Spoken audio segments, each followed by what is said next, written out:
It's time to bring in Bob Iaccino, founder, chief strategist, Path Trading Partners, joining us this morning. Bob, welcome. Talk to us about what you're watching in crude this morning. WTI back below 87 overnight. Looks like, well, after last week's spike to 95, traders are awaiting news from OPEC. Yeah, good morning, Ben. We're definitely seeing some weakness, and I think most of it is based off of position squaring that you saw as we started to get weaker data.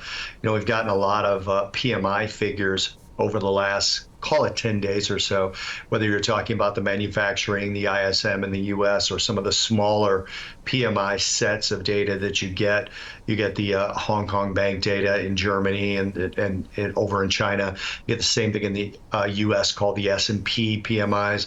And literally all of them have still remained in contraction. Some of them have strengthened quite a bit. But for example, you look at the German one, it's still in the 39 handle. And when you get this kind of weak manufacturing showing up without any really underlying strength, this morning we got German services PMI, which went back barely into expansion territory, but that's not necessarily crude oil related. And you combine that with the summer driving season, and then you combine that with the fact that we saw exports increase from Saudi Arabia and Russia. Now, they've obviously got the production cuts in place, but their exports increased in total by about 1 million barrels a day last month. I think some weakness was due. As you and I have talked about before, I never saw us going to 100 in the short term. I don't agree with that still to this point in the short term. Certainly think Goldman Sachs $107 target is a target for back when the summer driving season begins again, although 100 is possible with the intermittent spike. We've also saw crude oil volatility falling, and unlike equities, volatility tends to correlate to the positive side of crude oil price as opposed to the negative. So we have a positive correlation with volatility and crude oil prices. When volatility is spiking, generally crude oil prices are rising. And the reason is when we get sharp moves in crude oil, they're generally to the upside. Down moves are generally a lot more controlled because they're either on slowly falling demand or slowly increasing supply, which of course the relationship with the VIX, for example, and the S&P 500 is the opposite.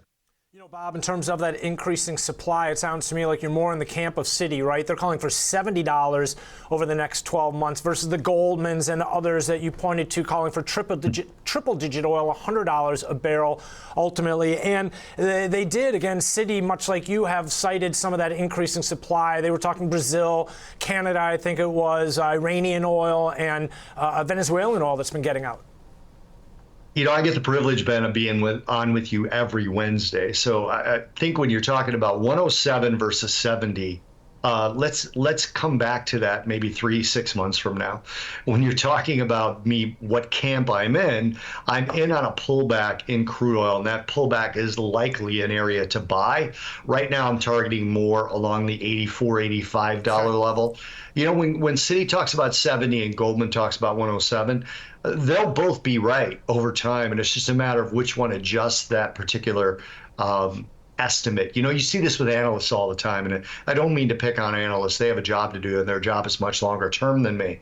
But you'll see if crude oil starts to hover at between, let's call it a range of 82 to 95, Goldman will ramp that estimate down.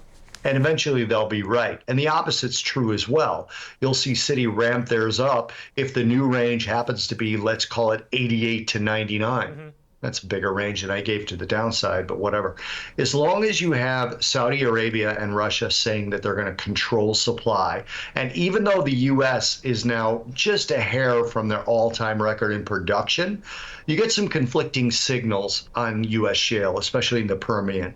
The Dallas Fed recently released a report that said that they're optimistic and they're going to start spending on CapEx, where you had the EIA saying the exact opposite, that the Permian is going to start to slow. And personally, I think the EIA is less biased in that particular assessment. And I think when you look at the rig counts, I've mentioned this to you before, Ben, we're a full 38 to 40% lower in the amount of rigs that are producing this close to 13 million barrels than we were the last time we hit it. And what that tells you is there's no rigs to replace the ones that are going to dry out. Bob, I like the solid breakdown in terms of the fundamentals because everybody oftentimes when you're talking crude just sort of ties it to the U.S. dollar, but we've seen strength in crude and strength in the U.S. dollar. But speaking of, gold now starting to show signs of weakness with the spike in rates and the greenback to 107.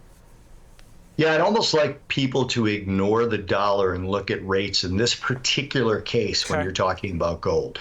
So, because it's actually a three-headed monster. It's never just the dollar and it's never just rates in any sustained way. Yes, you can get the influence on a given day, dollar spikes for some reason, whether it's if you see a flight to safety, for example, you'll see the dollar spike and you'll see rates head lower and you'll see gold rally, right? If it's a real flight to safety. If it's a flight to quality, you may see rates stay kind of stagnant. You'll see a rush into the dollar, and you might see gold come off a little bit in that sort of a case. But for the longer term, at least in the situation we're now, gold and rates is the negative correlation you want to look at. Because as long as rates are driving higher, gold is going to be seen as an asset that doesn't pay a dividend, doesn't pay a yield. And while stocks are going lower, that basically puts treasuries at the top of the sort of hierarchy of what's paying on your money. And so you're not going to see gold return that. However, if you believe the Fed will crack, this is where you want to start maybe dipping your toe into the water on gold and start accumulating it, because we're still somewhere in the range of 2.5% to 3% higher on the year for gold. We haven't turned negative on gold like we have on the Russell, for example. So gold to me is still an asset that you want to look at if you believe the Fed will eventually crack and either stop QT or cut rates, or at least start to jawbone rates in a different direction. You want to be in gold then. You know, I was kind of just thinking and wondering what the Fed's considering or thinking as they watch all of this play out. We're talking rates, the spike, this turmoil in Washington, crude oil recently to 95. I guess maybe one should argue better yet, what's Moody's thinking as all of this plays out? Because that could really influence things over the next couple days should something happen there. Bob, appreciate you joining us. Thanks for sharing part of your Wednesday with us here on the Schwab Network. Bob Iaccino, founder, chief strategist, Path Trading Partner.